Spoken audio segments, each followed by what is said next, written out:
C'est une bataille sans aucune image.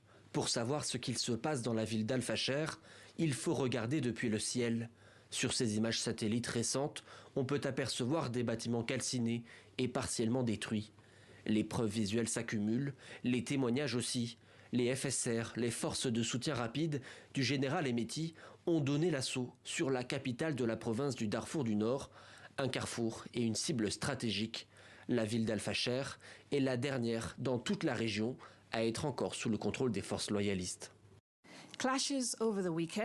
Les affrontements de ces derniers jours auraient fait des dizaines de victimes civiles et de nombreux autres déplacés, la plupart cherchant refuge dans la partie sud de la ville.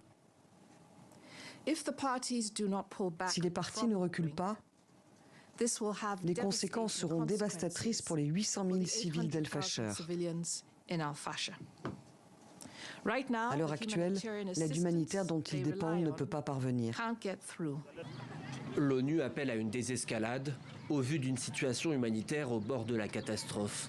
1,5 million de personnes, dont 800 000 déplacés, sont prises au piège dans Al-Fasher, complètement encerclées. Ces images amateurs, tournées par des combattants FSR, ont été géolocalisées par des journalistes soudanais du Sudan War Monitor. Elles montreraient les combats qui ont lieu dans le nord-est de la ville, où les forces du général Hemeti ont pénétré. Une équipe de Médecins sans frontières est présente dans l'hôpital du sud d'Al-Fasher.